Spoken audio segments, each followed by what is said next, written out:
Hello दोस्तों, पिछले episode में हमने केमिकल रिएक्शंस टॉपिक के ऊपर कई सारी बेसिक लेवल पे बातें जानी और हमने लॉज ऑफ केमिकल कॉम्बिनेशंस को भी सीखा। इस एपिसोड में हम बात करेंगे different types of chemical reactions की। तो चलिए बात शुरू करते हैं।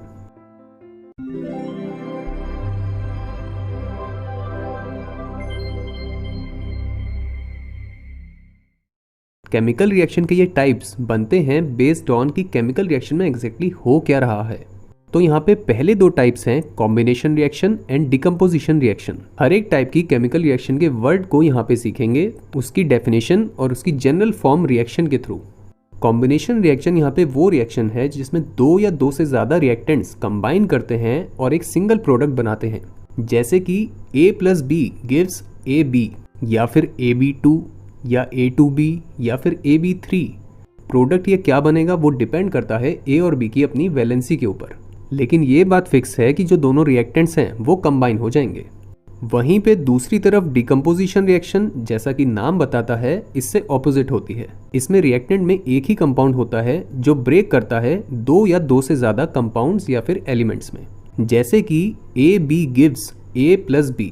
यहाँ पे रिएक्शन ये भी हो सकती थी A2B गिव्स 2A+B। अगेन वो वैलेंसी पे डिपेंड करेगा। तो ये हो जाती हैं पहली दो टाइप्स ऑफ केमिकल रिएक्शंस। इसके बाद again two types of chemical reactions देखेंगे। अब एक है डिस्प्लेसमेंट रिएक्शन और दूसरा है double displacement reaction. Displacement reaction वो है जिसमें एक ज़्यादा रिएक्टिव एलिमेंट डिस्प्लेस करता है एक लेस रिएक्टिव एलिमेंट को उसके कंपाउंड से। ये कुछ इस प्रकार से होता है A+BC गिव्स AC+B। अब यहाँ पे क्या हुआ, C पहले B के साथ कनेक्टेड था, लेकिन जब A साथ में आया तो वहाँ पे C ने A के साथ कनेक्शन बना लिया, क्योंकि A ज़्यादा रिएक्टिव है B के कंपैरिजन में। इन केस अगर यहाँ पे B ज़्यादा रिएक्टिव होता A के कंपैरिजन में तो ये रिएक्शन ऐसे की ऐसे ही रह जाती, यहाँ पे कोई नए प्रोडक्ट्स नहीं बनते। फिर दूसरी तरफ डबल डिस्प्लेसमेंट रिएक्शन में क्या होता है, इसमें two compounds react such that the cations and anions of the two reactants switch there places. ये कुछ इस प्रकार से होता है AB+CD गिव्स AD+CB। अब यहाँ क्या हुआ, रिएक्शन होने से पहले A B के साथ कनेक्टेड था और C D के साथ, लेकिन जब दोनों कंपाउंड साथ में आए तो A कनेक्ट कर गया D के साथ और C कनेक्ट कर गया B के साथ। इसको कहते हैं डबल डिस्प्लेसमेंट रिएक्शन। दो सब्सटेंसेस ने अपनी जगह चेंज कर दी। अच्छा, एक बेसिक सवाल अगर इस पॉइंट पे ये सोचा जाए कि ये दोनों कैटेगरीज डिस्प्लेसमेंट और डबल डिस्प्लेसमेंट रिएक्शंस बनी कैसे, तो उसका जवाब तो इस फैक्ट में लाई करता है कि अलग अलग एलिमेंट्स जो हैं, उनके जो एटम्स हैं, उनकी रिएक्टिविटीज एक दूसरे से डिफरेंट होती हैं। तो ऐसा होना तो बहुत ही कॉमन हो गया ना कि कोई एक एलिमेंट का एक एटम किसी दूसरे एलिमेंट को अपनी जगह से डिस्प्लेस कर ले। इस पॉइंट पे एक बात बता दें, कुछ स्टूडेंट्स ये भी सोच रहे होंगे कि हम यहाँ पे किसी भी टाइप ऑफ इक्वेशन में एक्चुअल केमिकल रिएक्शन के एग्जाम्पल ना लेते हुए जनरल रिएक्शन क्यों दिखा रहे हैं। तो उसका एक कारण है और वो ये है कि हमारा एम यहाँ पे टाइप्स के जो नेम्स हैं उनको आइडेंटिफाई करना है, उनकी पहचान करना है, और एक्चुअल रिएक्शंस के एग्जांपल्स इस काम को कॉम्प्लिकेट करते हैं। वो एनीवेज नेक्स्ट एपिसोड में तो कवर होने ही हैं। तो बात आगे बढ़ाते हैं। अगला ग्रुप है exothermic reactions and endothermic reactions का। ये रिलेटिवली सिंपल है।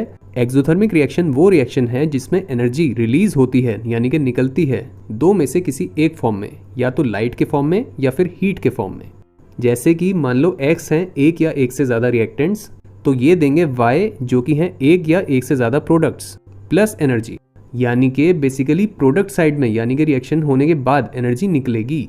वहीं पे इससे दूसरी तरफ एंडोथर्मिक रिएक्शन बिल्कुल ऑपोजिट होती है। वो रिएक्शन तभी होती है जब एनर्जी एब्जॉर्ब होती है, again in the form of either light और हीट।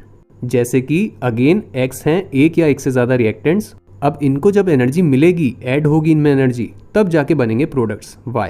तो इस केस में एनर्जी प्रेजेंट होती है on the side of the reactants.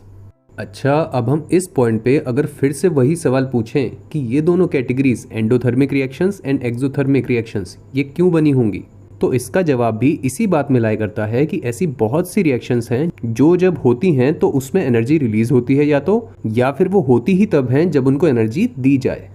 ये हो जाती है बात इस ग्रुप की exothermic and endothermic. Chemical reaction के 6 टाइप्स हमने सीख लिए हैं। अब चलेंगे आखिरी 3 पे। अगेन यहाँ पे पहले 2 की बात करेंगे। एक है ऑक्सीडेशन रिएक्शन और दूसरा है रिडक्शन रिएक्शंस। अगेन नाम से पता चलता है यहाँ पे ऑक्सीडेशन रिएक्शन उस रिएक्शन को कहते हैं जिसमें ऑक्सीजन ऐड हो रहा होता है एक रिएक्टेंट में, या फिर हाइड्रोजन रिमूव हो रहा होता है एक रिएक्टेंट से। होता ये कुछ ऐसा है, A एक रिएक्टेंट था, उसमें जुड़ा O तो बन गया AO, या फिर एक कंपाउंड था AH, वो बन गया A+H, यानी कि बेसिकली AH में से H हट गया।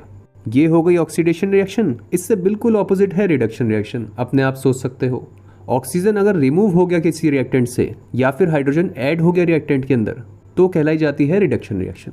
जनरल फॉर्म अपने आप बना सकते हो, AO गिव्स A+O, ऑक्सीजन हट गया, या फिर A+H गिव्स AH, हाइड्रोजन जुड़ गया। होती है बात क्लियर? अब आगे की बात करें तो अगर ये दोनों काम ऑक्सीडेशन और रिडक्शन एक ही रिएक्शन के अंदर हों तो बनती है हमारी लास्ट कैटेगरी, नाम है रिडॉक्स रिएक्शन। नेमिंग बढ़िया है, रिडक्शन से आ गया RED और ऑक्सीडेशन से आ गया OX। इसमें स्टेटमेंट थोड़ा ध्यान से देखेंगे, two substances react where oxygen atom gets removed from one reactant and is added to the other reactant, या फिर two substances react where hydrogen atom is removed from one reactant and gets added to the other. General form से समझते हैं इसको easily, AO+B gives A+BO।